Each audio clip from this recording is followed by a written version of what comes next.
दोस्तों सभी को जय श्री राम जी की। दोस्तों मैं पंडित ब्रिजेश कुमार आपका हार्दिक स्वागत करता हूं हमारे YouTube चैनल सौभाग्य वास्तु शक्ति में। दोस्तों आज मैं इस वीडियो में आपको सर्व सिद्धि कारक शंख के बारे में जानकारी दूंगा, जो कि बहुत ही दुर्लभ जानकारी है। इस जानकारी को देखने से पहले जिन दोस्तों ने चैनल को सब्सक्राइब नहीं किया है, वह चैनल को अवश्य सब्सक्राइब कर लें, ताकि आने वाली सभी वीडियो का नोटिफिकेशन जल्द से जल्द आपको प्राप्त हो सके। दोस्तों जानकारी इस प्रकार है। वैसे तो हर पूजा पाठ के कार्य में शंख का बहुत ही महत्वपूर्ण काम होता है दोस्तों, पर दक्षिणावर्ती शंख का अपना ही अलग महत्व है।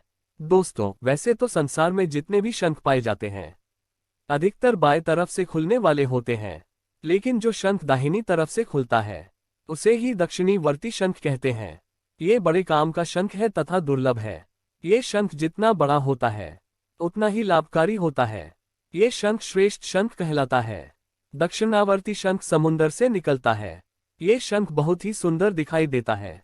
शंकर की उत्पत्ति के बारे में ब्रह्मोवर्त पुराण के प्रकृति खंड के 18वें अध्याय में एक व्याख्यान है। वहां कहा गया है कि भगवान शंकर तथा शंखचूड़ राक्षस में बहुत युद्ध हुआ। भगवान शंकर ने विष्णु भगवान से त्रिशूल प्राप्त करके शंखचूड़ का वध करके उसे समुद्र में डाल दिया। वही आगे चलकर शंख के रूप में उत्पन्न हुआ। वैसे तो और भी मत है। हिंदू धर्म शास्त्रों में शंख में जल लेकर स्नान करने का बड़ा महत्व है। समुद्र मंथन के समय निकल 14 रत्न में से शंख भी एक है, इसलिए इसे भी रत्न कहा जाता है। कोशाकारों के 9 नदियों में शंख को भी एक निधि माना है। इसी प्रकार आयुर्वेद, ज्योतिष, शकुन शास्त्र तथा सामुद्रिक शास्त्र में शंख के बारे में पर्याप्त वर्णन मिलते हैं। दोस्तों वैसे तो शंख 2 प्रकार के होते हैं, एक वामवर्ती शंख, 2 दक्षिणावर्ती शंख। दक्षिणावर्ती शंख बहुत ही भाग्य से मिलता है। ये शंख जहां होता है वहां लक्ष्मी निवास करती है।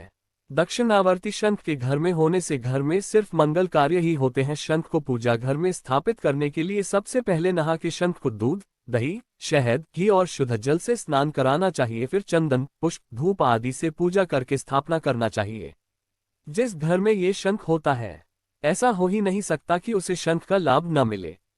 ये शंख रोगों को दूर करने वाला, वह दुश्मनों को कमजोर करने वाला और लक्ष्मी को आकर्षित करने वाला और परिवार के सभी लोगों की आयु बढ़ाने वाला होता है।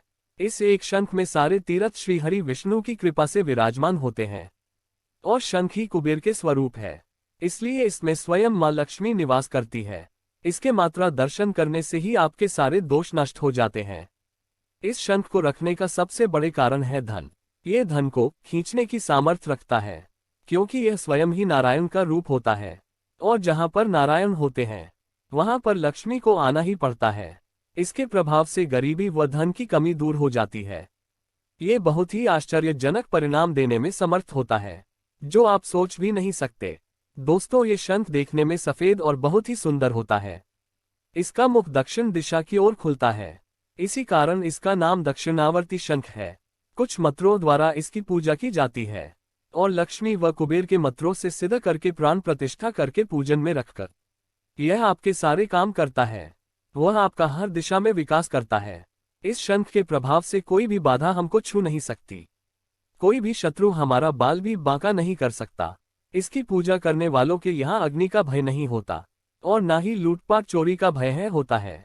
दक्षिणावर्ती शंख की पूजा किसी शुभ दिन करनी चाहिए। सबसे पहले इसे दूध से धोना चाहिए, फिर साफ कपड़े से पोंछकर घी का दीपक जलाकर और केसर या रोली का शंख पर श्री बीज मंत्र लिखना चाहिए और गुलाब के फूलों को पर पीले व लाल रंग के वस्त्र पर स्थापित करना चाहिए। फिर इसके बाद कुमकुम, चावल, इत्र चढ़ाना चाहिए और दूध का भोग लगाना चाहिए और सुगंधित फूल अर्पित करने चाहिए और हाथ जोड़कर उत्तम श्वेत वर्ण वाले लक्ष्मी के भाई तथा समस्त इच्छित वस्तुओं को देने वाले देव स्वरूप दक्षिणावर्ती शंखों मैं आपको प्रणाम करता हूँ। समुद्र के पुत्र मन की इच्छाओं को पूर्ण करने वाले तथा राज्य, धन, संतान को देने वाले शंख को मैं शत शत प्रणाम करता हूँ। हे देव मेरे सारे मनोरथों को पूर्ण करो। इस प्रकार प्रार्थना करनी चाहिए। दक्षिणावर्ती शंख को रखने से अनेक प्रकार के फल की प्राप्ति होती है।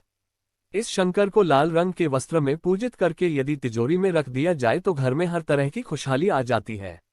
इस शंख को श्री यंत्र के साथ दुकान में स्थापित कर दिया जाए तो नित्य प्रतिदिन दुकानदारी बढ़ जाती है। इस शंख का जल भूत प्रेतग्रस्त रोगी को यदि पिला दिया जाए तो वह तुरंत ठीक हो जाता है। यदि इस शंकर को देवस्थान पर रख दिया जाए तो सभी देवता प्रसन्न हो जाते हैं। यदि इस शंख को अन्न के भंडार में रख दिया जाए तो मां अन्नपूर्णा की सिद्धि मिलती है और उनके भंडार भरे रहते हैं। इस प्राण प्रतिष्ठा युक्त शंख को किसी भी व्यापारिक संस्थान में स्थापित कर दिया जाए तो दिन दूनी रात चौगुनी तरक्की होने लगती है। मार्गशीर्ष मास के महीने में इसकी पूजा का बहुत ही महत्व है। यदि माघ मास में इस शंख से भगवान को स्नान करवाया जाए तो वह बहुत ही शुभ होता है। इस जल को हम यदि ग्रहण करें तो हमें हर प्रकार की मुसीबत से छुटकारा मिलता है और सभी प्रकार की बीमारियां खत्म हो जाती हैं। और यदि इसमें फूल चावल जल भरकर सूर्य देव को अर्पण करें तो हमारे सभी प्रकार की मनोकामनाएं पूर्ण होती हैं। शंख में जल भरकर मंदिर में रखना चाहिए और यदि पूजा करके इस शंख का जल सारे मकान में छिड़का जाए तो घर में किसी भी तरह की ऊपरी हवा वह भूत प्रेत प्रवेश नहीं सकते और ना ही किसी प्रकार की नकारात्मक ऊर्जा घर में प्रवेश नहीं कर सकती। और भगवान विष्णु व भगवान नारायण व भगवान श्री कृष्णा के रूप में या भगवान का ये कोई सा भी रूप हो, हमारे सभी दुखों को दूर करके हमें हर प्रकार के सुख प्रदान करते हैं। मैं इसका वर्णन आपको मार्गशीर्ष की पहले वाली वीडियो में बता चुका हूँ। दोस्तों, ये जानकारी मान्यताओं और शास्त्रों पर आधारित है, अतः आपकी पूजा पाठ व श्रद्धा के अनुसार ही आपको इसका शुभ फल प्राप्त होगा।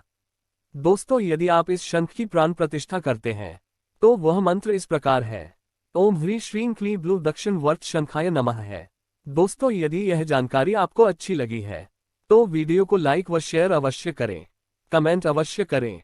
कमेंट में जय भोले बाबा की अवश्य लिखें। जय भोले बाबा की जय। शिव गोरखनाथ बाबा जी की। चैनल को अवश्य सब्सक्राइब करें। धन्यवाद।